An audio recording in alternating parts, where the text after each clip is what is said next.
Bismillahirrahmanirrahim. Assalamualaikum warahmatullahi wabarakatuh. Alhamdulillah, wassalatu wassalamu ala rasulillah. Pembahasan pada kali ini, sebagaimana yang diminta, kita akan membahas tentang apakah orang-orang itu merindukan kita. Umpamanya kita ziarah kubur kepada dua orang tua kita. Apakah kedua orang tua kita itu rindu dengan kita, senang kalau melihat kita di situ?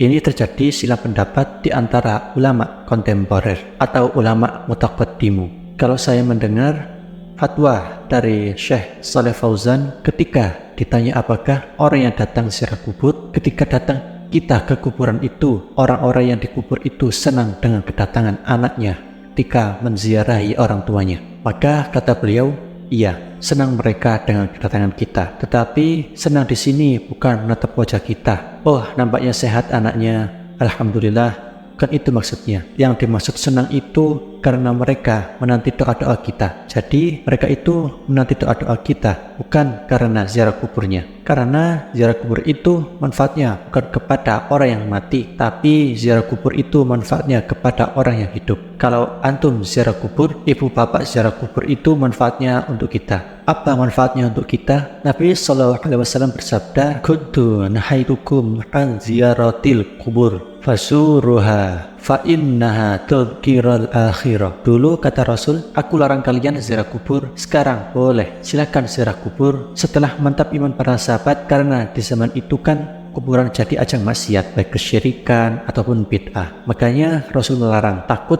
para sahabat terseret pada maksiat. Tapi setelah kokoh keimanan para sahabat, Rasul mengatakan, "Fazuruha." Sekarang kalian ziarah kubur, silahkan. Manfaatnya apa? Supaya kalian mengingat akhirat, mengingatkan kematian, dan dilembutkan hati kita di situ. Ingat bahwa dengan mengingat akhirat, mengingat kematian, maka perkara-perkara besar di mata kita menjadi kecil, dan perkara-perkara kecil menjadi besar. Kenapa mengingat kematian atau mengingat akhirat itu menjadikan perkara besar jadi kecil? Sebab kalau seandainya Anda ini orang yang paling kaya, punya istana, punya tanah, punya kendaraan, macam-macam lah, gak ada orang yang lebih kaya dibandingkan Anda ini. Ketika kemudian datang ke kuburan, melihat ke kuburan, kemudian berpikir, saya juga akan mati seperti dia, apa gunanya kekayaan kalau begitu? Kekayaan apa gunanya? Hidup di istana, kalau ingat mati, apa gunanya istana?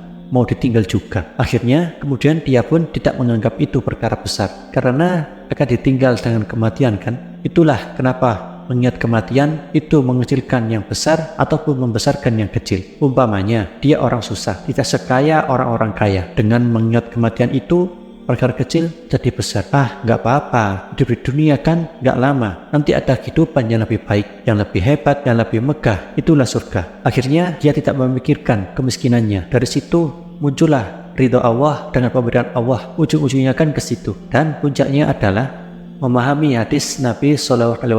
Orang kalau sudah mengingat kematian, walaupun dia susah hidupnya, yang penting ketika bangun di pagi hari, aman keluarganya, tak ada yang menyakiti, sehat badannya, gak ada penyakit yang menimpanya, ada makanan yang dimakan untuk hari itu.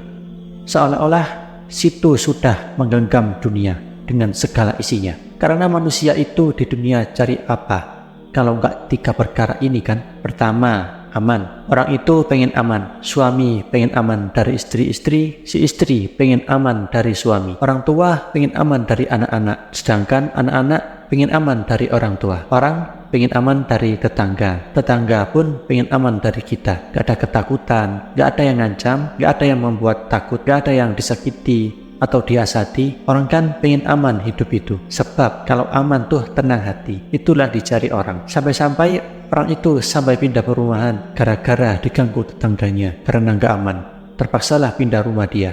Yang kedua, sehat badannya. Apalagi kalau sudah faktor UU itu yang sudah 40-50 tahun, itu kan kalau bangun gak ada yang sakit udah senang sekali. Tapi kalau bangun pinggang sakit, kaki asam urat, stres, kolesterol naik, stres orang itu. Kemudian juga ada yang dimakan, gak pusing. Yang dimakan sudah ada, yang diminum ada. Apa yang dicari orang itu? Kan cuma 3 perkara. Sebab satu lolos dari 3 perkara ini gak aman hidup tuh. Contohnya badan sehat, tapi kan gak aman. Istri disakiti suami, suami disakiti istri. Gak kerasan hidup itu, walaupun sehat badannya. Ataupun mungkin oke lah, dia harmonis rumah tangganya. Anak-anaknya baik, tetangganya oke, stroke pula dia. Stres juga kan? Ya oke lah sehat badannya, aman semuanya, tak ada yang dimakan pula dia, stres juga hidup itu. Nah, kalau 3-tiganya sudah ada, tenang hidup di dunia. Itulah yang dikatakan menggenggam dunia, karena 3 perkara ini yang dicari manusia. Makanya kemudian kalau orang ingat mati itu,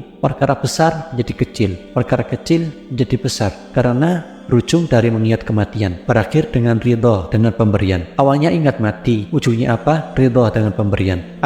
Kita kan mati, ngapain juga sibuk-sibuk, tenang jadi hati. Itulah tujuan ziarah kubur. Jadi ziarah kubur itu manfaatnya untuk siapa? Untuk kita yang berziarah, bukan untuk orang yang mati. Orang mati itu bermanfaat kalau kita berdoa. Doanya itu yang manfaat. Itulah yang membuat penghuni kubur senang dengan kedatangan kita. Maksudnya ini satu pendapat, tetapi Syekh bin Baz rahimahullah ta'ala yang saya baca dalam fatwanya, dia tawakuf dalam masalah ini. Apakah kemudian kalau kita ziarah kubur, penduduk kubur itu senang atau tidak senang? Kita tidak bisa mengatakan iya ataupun tidak. Ini perkara gaib masalahnya. Perkara gaib itu tidak bisa ditetapkan kecuali dengan dalil. Kalau tak ada dalil, tawakuf. Tapi yang jelas bahwa okelah kita tidak mengatakan dia senang ataupun tidak senang. Tapi yang namanya doa bagi para penziarah kubur untuk penghuni kubur itu, itulah yang disepakati para ulama, sampainya pahala kepada orang yang meninggal. Amalan-amalan itu kan banyak tuh yang bermanfaat kepada untuk orang yang sudah meninggal itu. Tetapi dari seluruh amalan itu ada yang 8 tuh atau 10 amalan tuh yang disepakati cuma 2. Maksudnya tidak ada khilaf ulama, kalau kita lakukan pasti sampai kepada orang yang meninggal. Apa itu? Pertama doa, dan yang kedua sedekah. Cuma 2 ini. Ini sepakat, tidak ada khilaf ulama. Adapun menghajikan orang yang sudah meninggal, korban untuk orang yang meninggal, baca Al-Quran untuk orang meninggal, ini masih khilaf. Ada perselisihan ulama, ada yang mengatakan sampai, ada yang mengatakan tidak sampai. Wallahu a'lam. Tapi yang disepakati jelas-jelas dalilnya, dasarkan nas gitu. Doa pasti sampai. Yang kedua sedekah pasti sampai. Kenapa? Karena ada hadisnya, idza matal insanu qata'a amaluhu illa min salas, shadaqatin jariyah, sedekah yang mengalir, kemudian au ilmin yunfa'u bih, ilmu yang bermanfaat, aw waladin salihah yad'ulah, anak soleh mendoakan. Maka sedekah dan doa itu sepakat sampai. Jadi kalau kita ingin ngirim pahala kepada orang yang meninggal,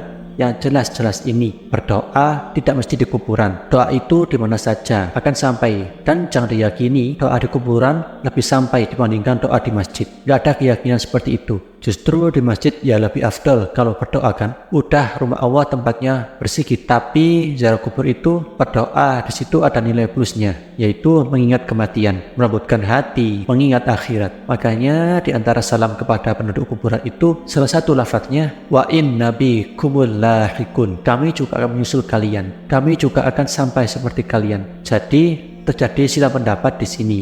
Apakah penduduk kuburan itu senang ataukah tidak senang? Ada yang mengatakan senang seperti fatwanya Syekh Saleh Fauzan, ada yang mengatakan tawakuf seperti Syekh bin Baz. Ya, kalau ulama dulu yang mengatakan seperti Syekh Al-Imam Abdul Qayyim dalam kitabnya Ruhiyah senang, dan juga gurunya Ibnu Taimiyah mengatakan senang. Mereka senang dengan kedatangan kita karena mereka menanti doa kita, bukan senang ingin lihat wajah kita. Percuma juga kalau kita datang gak mendoakan, ngapain juga kan begitu? Ya, mereka minta itu adalah doa-doa kita kepada mereka. Doa seperti apa? Ya 3 tadi doanya. Yang didoakan itu mintakan ampunan, mintakan ketetapan, mintakan rahmat. Itu 3 doa, habis sudah selesai. Itu yang kita minta kepada Allah Azza wa Jalla. Doa panjang-panjang intinya cuma 3, minta ampun, minta rahmat, minta ketetapan. Subhanakallahumma wa bihamdika asyhadu an la ilaha illa anta astaghfiruka wa atubu ilaik. Wassalamualaikum warahmatullahi wabarakatuh.